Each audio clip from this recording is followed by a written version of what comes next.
오늘은 사무엘상 5장 말씀인데요. 5장 1절에서 12절까지 말씀인데 하나님의 진노라는 제목으로 같이 함께 말씀을 나누겠습니다. 어제 우리가 엘리 제사장 가문에 내려진 하나님의 심판을 보았습니다. 이 심판을 통해서 하나님을 멸시하는 자에게 내려지는 하나님의 진노가 얼마나 엄중한가를 볼 수 있었습니다. 그런데 오늘 본문 말씀을 보면 또 하나님의 진노가 내려지는 모습을 보게 됩니다.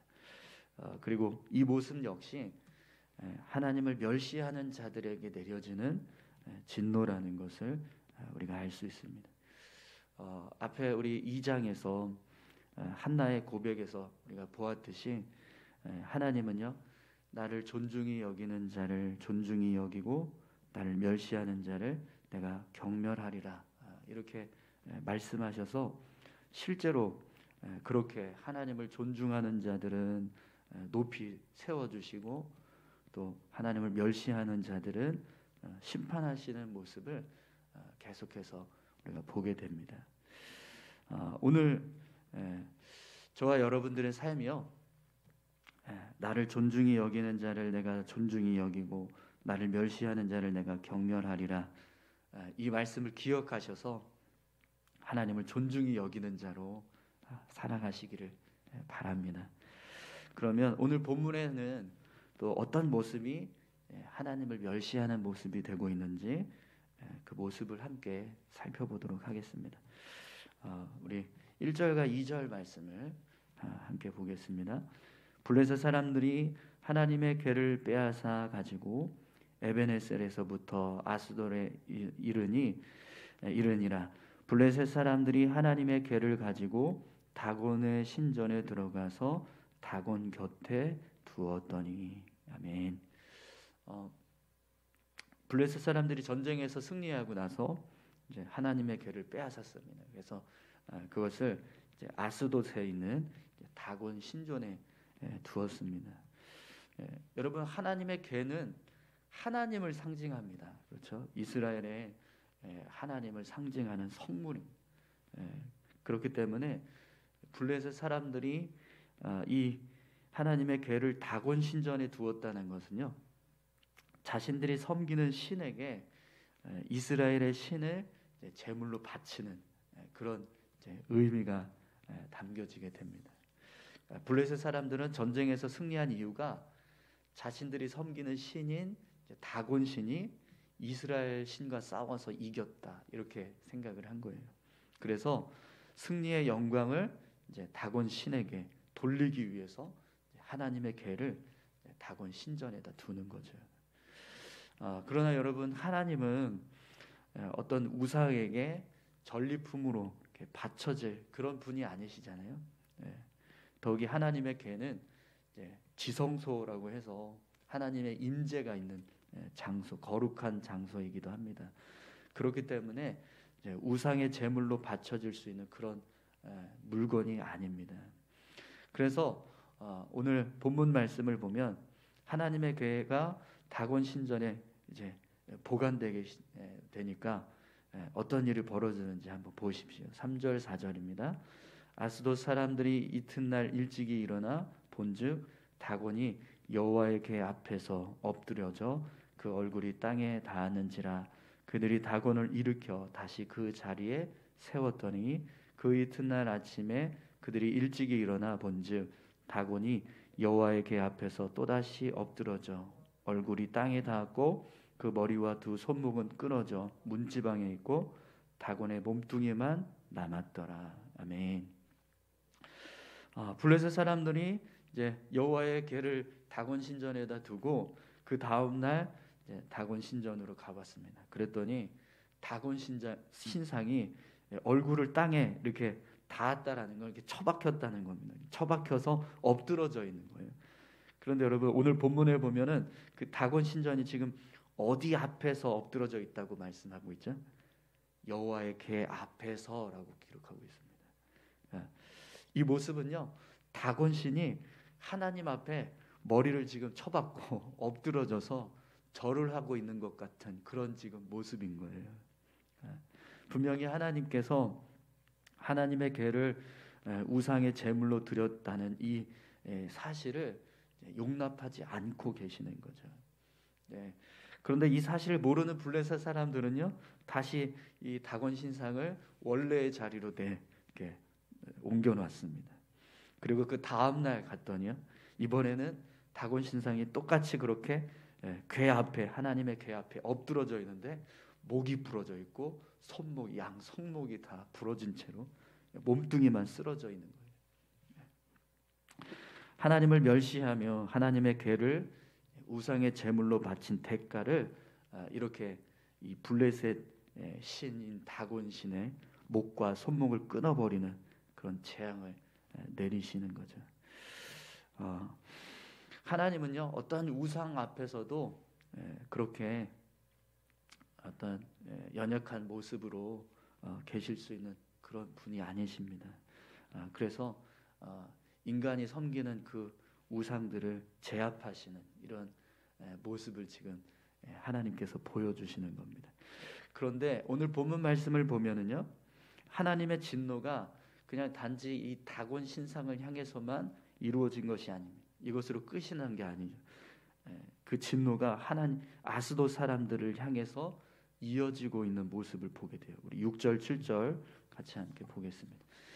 여호와의 손이 아스돗 사람에게 엄중히 더하사 독한 종기의 재앙으로 아스돗과 그 지역을 쳐서 망하게 하니 아스돗 사람들이 이를 보고 이르되 이스라엘 신의 궤를 우리와 함께 있지 못하게 할지라 그의 손이 우리와 우리 신 다곤을 친다 하고. 아멘.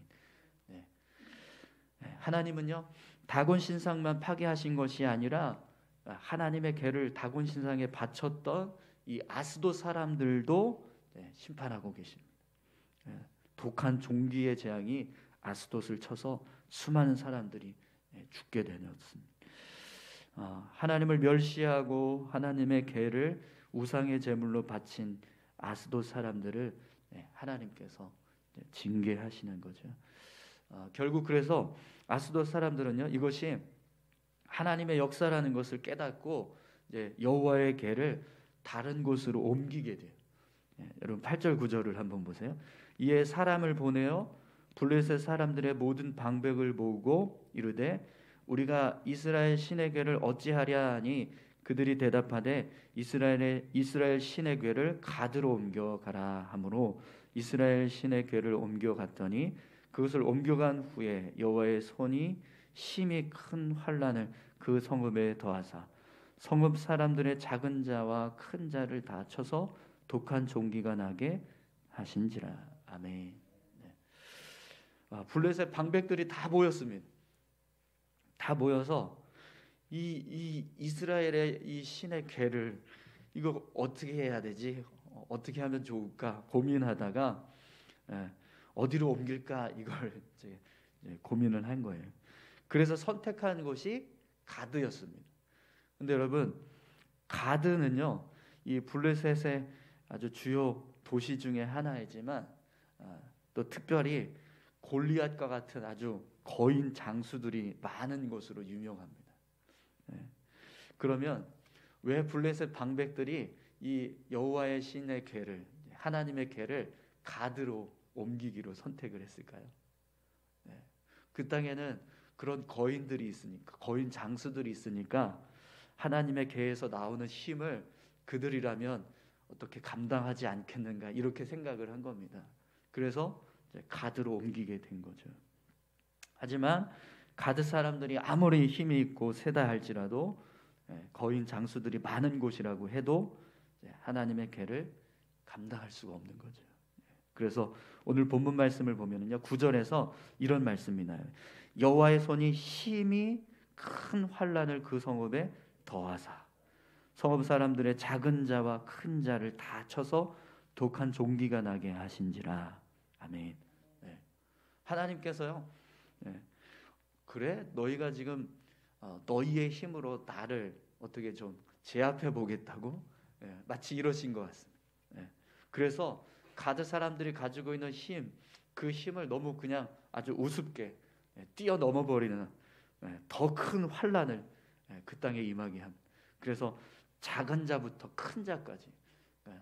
가드 사람들은 다 아주 싸움도 잘하고 힘도 세고 또 거인 장수도 많은데 이 사람들은 충분히 감당하겠지 했는데 그게 아니라 작은 자부터 시작해서 큰 자까지 다 종기가 독한 종기가 나서 심한 고통을 당하고 죽음을 당하는 그런 일이 벌어지는 거죠. 그러니까 하나님의 능력이 가드 사람들이 가지고 있는 어떤 힘과 능력을 완전히 제압해 버리는 그런 모습으로 심판을 지금 행하고 계시는 거예요. 여러분, 하나님은요 이 세상을 창조하신 분입니다. 아멘이신가요? 그렇기 때문에 인간이 하나님의 능력을 제압하는 것은 불가능한. 하나님은 인간이 만들어 놓은 우상에게 바쳐질 수 있는 분도 아니시지만 인간의 힘에 의해서 어떤 제압을 당하실 수 있는 분이 아니시라는 거죠. 그러나 블레셋 사람들은 자신들이 이스라엘 군대를 물리치고 하나님의 궤를 빼앗았다는 것 그 사실 하나 때문에 그것이 이스라엘의 하나님이 자신들의 신들보다 약하고 또 아무런 힘도 없고 연약한 존재였을 것이다. 이렇게 그냥 생각했다라는 거예요. 하지만 그런 생각은요 엄청난 착각이고 교만한 생각입니다. 그래서 결국에는 이제 가드의 하나님의 재앙이 임하게 되었습니다. 그래서 가드 사람들도 이걸 감당하지 못하니까 이제는 에글론으로 하나님의 궤를 옮기려고 합니다. 그랬더니 에글론 사람들이 어떻게 하냐면 자기들의 방백들이 하나님의 궤를 우리에게 가져와서 우리를 다 죽이려고 한다고 막 원망을 해요.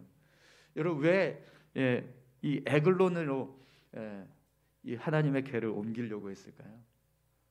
블레셋 사람들이 생각할 때요 이렇게 이거 도시마다 이거 옮기는 족족 막 거기에 재앙이 임하고 심판이 막 내려지니까 그러면 우리 블레셋 땅 중에서 최소한 피해를 입을 수 있는 땅이 어디냐 이걸 생각한 거예요. 그래서 제일 약한 지역인 에글론으로 보냈다는 거죠. 그랬더니 이번에는 이 에글론 사람들이 왜 우리한테 이걸 보내가지고 우리를 다 망하게 하냐고 이런 상황이 벌어진 겁니다.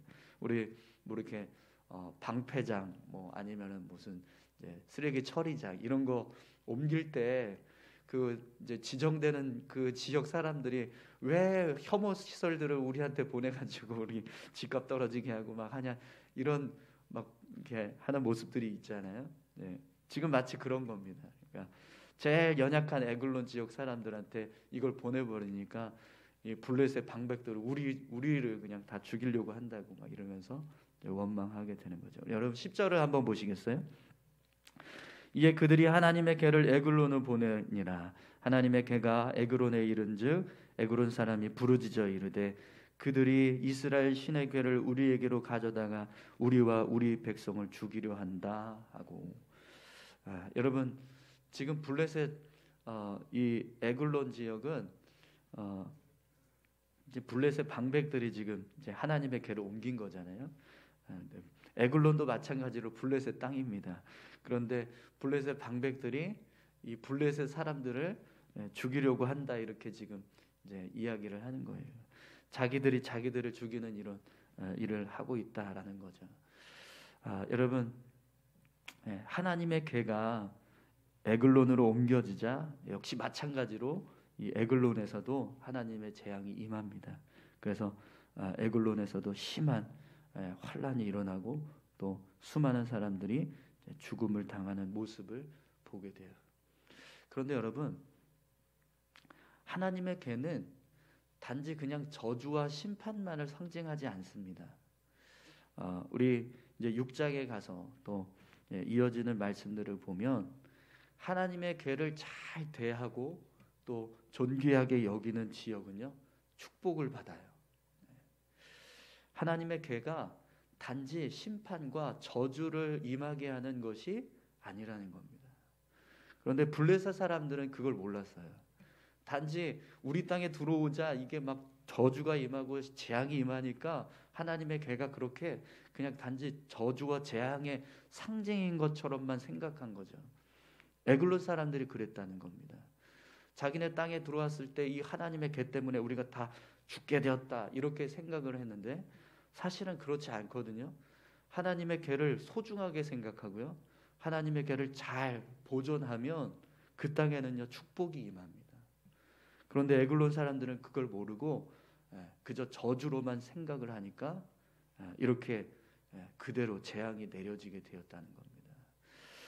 여러분, 오늘 저와 여러분들이 삶을 살아갈 때요, 하나님의 은혜, 하나님께서 주시는 어떤 삶의 축복들, 그것을 정말 진심으로 감사하는 마음을 우리가 가져야 할 줄로 믿습니다. 하나님께서 우리에게 믿음의 삶을 살라고 말씀하실 때 그것이 마치 짐이 되고 뭔가 나를 괴롭게 하는 어떤 그런 괴로움으로만 생각한다면 그것은요 정말 하나님의 은혜를 헛되게 생각하는 겁니다. 여러분, 십자가는요 짐이 아닙니다. 아멘이신가요? 네. 십자가는 은혜예요. 우리가 십자가를 볼 때 구원의 은혜를 바라봐야 합니다. 네. 십자가를 지라고 하셨다고 해서 십자가를 보면서 아유 저 짐을 내가 어떻게 지냐 이렇게만 생각한다면 그것은 정말 하나님의 은혜를 제대로 알지 못하는 겁니다. 여러분, 십자가를 바라볼 때 나의 생명이시다, 나의 구원이시다, 나를 죄 가운데서 건져주신 하나님의 사랑이시다, 이것을 바라볼 수 있는 믿음의 눈이 우리 가운데 있기를 소망합니다. 십자가가 짐이 되는 순간부터 우리는요 정말 그냥 이 에글론 사람들과 같은 모습으로 살아가는 겁니다. 그러면 기쁨이 없죠. 그러나 십자가를 볼 때 생명으로 보게 되고 구원의 은혜로 보게 되고 또 그 속에서 나를 건져주신 하나님의 사랑을 보게 되면 십자가는요 감사, 십자가를 지는 것은 기쁨입니다. 오늘 저와 여러분들이 그런 믿음으로 하나님 앞에 섰으면 좋겠습니다. 여러분, 아스돗 사람들은요 하나님의 궤를 마치 그냥 하찮은 신 중에 하나로 생각을 하고 자기들이 섬기는 우상에게 바치는 죄를 범했어요. 그래서 하나님이 그들을 심판한 겁니다.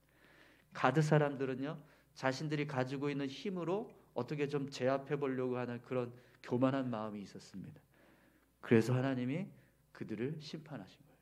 에그론 사람들을 심판하시는 이유는요 하나님을 저주로만 생각한다는 거죠. 하나님의 존재를 귀하게 여기지 않고 그렇게 저주로만 생각하니까 하나님께서 그들도 심판하신 겁니다. 그러나 여러분, 분명히 하나님은 우리에게 이렇게 말씀하셨어요. 나를 존중히 여기는 자는 내가 존중히 여기고 나를 멸시하는 자는 내가 경멸하리라. 우리가 하나님을 존중하게 여기고 하나님을 존귀하게 여기면, 그래서 하나님을 잘 섬겨드리고 또 높여드리면, 또 하나님의 은혜를 생각할 때마다 우리가 늘 감사하게 여기면 우리의 삶에는요 저주가 아니라 축복이 임하게 될 줄 믿습니다. 오늘 저와 여러분들이 그렇게 하나님 앞에서 믿음의 삶을 살아가실 수 있기를 소망합니다. 오늘 이 블레셋 땅에 하나님의 진노가 임해서 결국에는 이 블레셋 새 도시가 완전히 망하게 되는 그런 상황이 벌어졌어요. 여러분, 이것을 이스라엘 사람들의 눈으로 한번 생각해 보세요. 이 결과가 어떤 모습인지요. 앞에서 우리 이스라엘과 블레셋이 전쟁을 치러서 34,000명의 이스라엘 군대가 죽임을 당하는 걸 봤습니다. 그런데 지금 어떤 일이 벌어졌어요? 하나님의 궤가 빼앗겨졌지만, 비록 빼앗겨져서 블레셋 땅으로 들어가니까 하나님이 어떻게 하세요? 블레셋 땅을 완전히 초토화시켜 버리십니다. 이스라엘 사람들이 못한 걸 하나님이 직접 행하셨다는 거예요. 원수 갚으셨다는 거죠. 하나님은요 하나님 편에 서서 하나님을 의지하고 살아가는 백성들에게 은혜 부어주시는 줄 믿습니다. 오늘 저와 여러분들의 삶에 이런 귀한 은혜가 있기를 간절히 소망합니다. 늘 하나님 앞에서 겸손하게 하나님을 존귀히 여기고 또 믿음의 삶을 살아가시기를 바랍니다. 우리 다 같이 함께 기도하겠습니다. 함께 기도하실 때요, 하나님, 우리가 하나님을 존귀하게 여기고 또 하나님을 하나님답게 높여드리고 하나님을 향해서 우리가 정말 온전한 믿음의 모습으로 삶을 살아갈 수 있게 해달라고 우리 다 같이 함께 기도하시겠습니다. 아버지 하나님 감사합니다. 오늘도 우리의 삶 가운데 함께 하시고 주의 능력으로 우리를 붙들어 주심을 감사합니다.